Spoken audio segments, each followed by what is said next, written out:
नमस्कार साहित्यिक प्रेमियों, मैं पूजा सिंह आप सभी का हार्दिक अभिनंदन करती हूँ आध्या एकेडमी के विशेष साहित्यिक श्रृंखला में। आज आपके समक्ष एक ऐसे सृजनशील व्यक्तित्व का परिचय लेकर उपस्थित हूँ जिनकी लेखनी में संवेदना है, संघर्ष है और समाज का यथार्थ भी, साथ ही भविष्य की संभावनाओं का उज्जवल आलोक। आज हम चर्चा करेंगे ऐसी साहित्य साधिका के जीवन और कृतित्व की जिनका नाम है आदरणीय श्रीमती सरोज यादव जी। 1 अप्रैल 1977 को उत्तर प्रदेश के आजमगढ़ जनपद के ग्राम जलालपुर भटौली बाजार कोलसा में एक साधारण किंतु संस्कारित परिवार में इनका जन्म हुआ। इनके पिता स्वर्गीय श्री बनवारी लाल यादव जी स्वयं एक प्रतिष्ठित कवि, साहित्यकार और शिक्षक थे। साहित्य की जो पवित्र धारा उनके घर में प्रवाहित होती थी, वही आगे चलकर सरोज जी के व्यक्तित्व में संस्कार बनकर विकसित हुई। इनकी माता स्वर्गीय श्रीमती कलावती यादव जी थीं, जिनकी ममता और सादगी ने जीवन मूल्यों की नींव को सुदृढ़ किया। सरोज जी की शैक्षिक यात्रा केवल प्रमाण पत्रों का संचयन नहीं, बल्कि आत्म परिष्कार का अनवरत उपक्रम रही। हाई स्कूल से लेकर परास्नातक तक हिंदी और संस्कृत दोनों विषयों में गहन अध्ययन, यह द्विभाषिक साधना उन्हें भारतीय चिंतन परंपरा की गहराइयों से जोड़ती है। टीचर सर्टिफिकेट के माध्यम से उन्होंने केवल ज्ञान अर्जित नहीं किया, अपितु ज्ञान वितरण का व्रत भी धारण किया। सरोज यादव जी की लेखनी में केवल भाव नहीं है, प्रतिरोध है, प्रश्न है, प्रखरता है और परिवर्तन का प्रज्वलित संकल्प है। इनकी प्रमुख कृतियां दहेज अभिशाप, सामाजिक विकृति पर करारी प्रहार प्रस्तुत करती हैं। हायरी मधुलिप्सा, मानवीय लालसाओं की आत्मान्वेषी पड़ताल, निठारी का दर्द, युग वेदना का करुण क्रंदन, ए नाविक थोड़ा ठहरो ना, जीवन दर्शन का संवेदनशील संवाद, बाल गूंज बाल मन की निर्मल निनाद। इनकी आगामी कृतियां आंसुओं को कहो कैसे पानी लिखे, यह शीर्षक ही संवेदना का स्तब्ध कर देने वाला शिलालेख है। इनकी रचनाओं में प्रमुख रूप से जो दृष्टिगोचर होता है वह है भाषा की सरलता में सौष्ठव, विचारों में नैतिक निर्भीकता, अभिव्यक्ति में संयमित प्रखरता और भावों में आत्मीय अनुगूंज दिखाई देती है। वे नारी संवेदना को करुण विलाप नहीं बनने देती, बल्कि उसे आत्मसम्मान की घोषणा ध्वनि बना देती हैं। वर्तमान में ये ARP नगर क्षेत्र आजमगढ़ में प्रधानाध्यापक पद पर कार्यरत हैं। विद्यालय उनके लिए केवल भवन नहीं बल्कि भविष्य निर्माण का प्रांगण है। लोकायन संस्कृति न्यास सम्मान, महादेवी वर्मा सम्मान, योगेश्वर कृष्ण काव्य अलंकरण सम्मान, गुरु द्रोणाचार्य सम्मान, ये सम्मान उनके व्यक्तित्व का विस्तार नहीं करते, ये केवल उस साधना को सार्वजनिक स्वीकार्यता देते हैं जो वे निष्प्रिय भाव से करती आई हैं। यदि एक वाक्य में कहूँ तो सरोज यादव जी वह साहित्य साधिका हैं जिनकी लेखनी समाज के अंतःकरण में प्रज्ञा दीप प्रज्वलित करती है। वे अपने शब्दों से शोध नहीं करती, वे शब्दों से संस्कार गढ़ती हैं। प्रिय साहित्य रसिक जनों, स्मृतियां समय का वह मधुर संगीत हैं जो बीते क्षणों को वर्तमान की धड़कनों में जीवित रखती हैं। जब कोई प्रिय व्यक्तित्व हमारे जीवन में प्रकाश रेखा बनकर आता है तो उसका प्रभाव केवल उपस्थिति तक सीमित नहीं रहता, वह स्मृति बनकर भी हमारे अंतराल को आलोकित करता रहता है। आज मैं एक ऐसी ही भावधारा आपके समक्ष प्रस्तुत करने जा रही हूँ जहाँ स्मृति केवल याद नहीं बल्कि पुनर्जीवन है, जहाँ विरह केवल रिक्तता नहीं बल्कि आत्मिक स्पंदन है। तो प्रस्तुत है सरोज यादव जी की काव्य रचना बरसों से सुनी मन बगिया।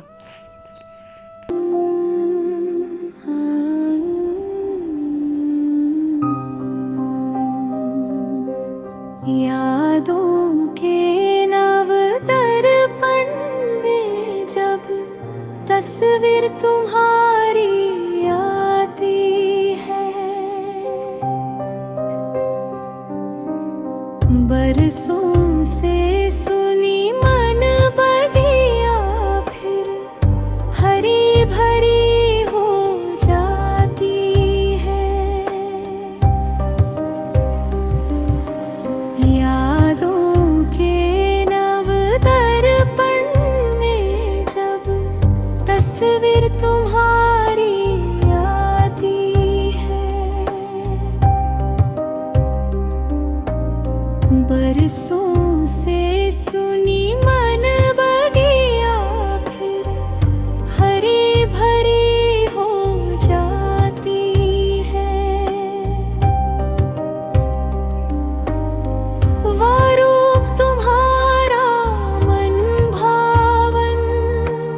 दोपहरी में सावन, तेरे आने की आहट भर मन मंत्र मुग्ध कर जाती है। बरसों से सुनी मन बगिया फिर हरी भरी हो जाती है।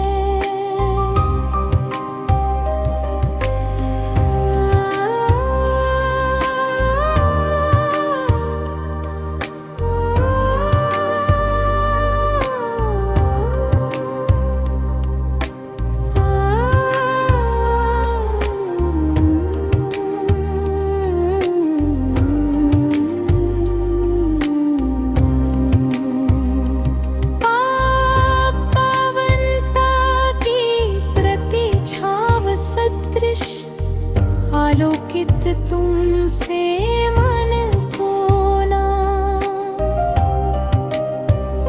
संपूर्ण सृष्टि में सुंदरतम भाया न कोई तुझ सा होना। तेरी अरुणाभा से प्रियवर सब त्वरित धुंध छट जाती है। बरसों से सुनी मन बगिया फिर हरी भरी हो जाती है। फिर तेरी स्मृति के पयोधी में मन अवगाहन करता है। जीवन के बिखरे जल कण से निज मन के मोती चुनता है।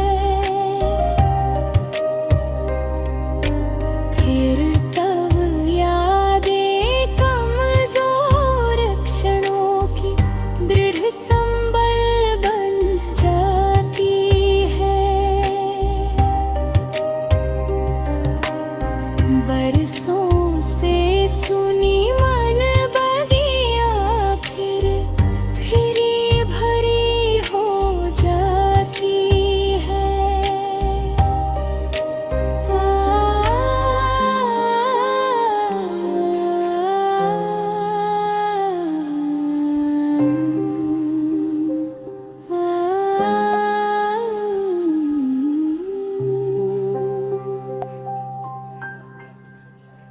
स्मृतियाँ केवल बीते हुए क्षण नहीं होती, वे हमारे भीतर संचित वह शक्ति होती है जो टूटते हुए मन को भी पुनः संबल दे जाती है। इस प्यारी सी रचना में प्रिय की स्मृति केवल विरह का आभास नहीं देती, बल्कि वह मन के उजाड़ उपवन को पुनः हरित कर देने वाली जीवन ऊर्जा बनकर उभरती है। यदि इस विनम्र प्रस्तुति के माध्यम से हम आपके अंतःकरण में साहित्य के प्रति नव संवेदना का संचार कर पाए हों, तो हमारा यह प्रयास सार्थक रहा। यदि आपको आद्या एकेडमी का यह साहित्यिक उपक्रम गंभीर, गरिमामय और प्रेरणास्पद प्रतीत हुआ हो, तो कृपया इस वीडियो को सराहना स्वरूप लाइक करें, इसे अपने साहित्य प्रेमी बंधुओं तक सहभागिता स्वरूप साझा करें और इस वैचारिक यात्रा से निरंतर जुड़े रहने हेतु हमारे YouTube परिवार का सदस्य बने रहें, सब्सक्राइब कर लें। आपका प्रत्येक सहयोग हिंदी भाषा की प्रतिष्ठा, साहित्य की उन्नति और संस्कार संपन्न संवाद की परंपरा को अधिक सुदृढ़ करेगा। आपका स्नेह, विश्वास और आपका समर्थन आद्या एकेडमी की वास्तविक शक्ति है। तो पुनः मिलेंगे एक और साहित्यिक सुगंधित प्रस्तुति के साथ। नमस्कार, जय हिंद, जय साहित्य, जय भारत।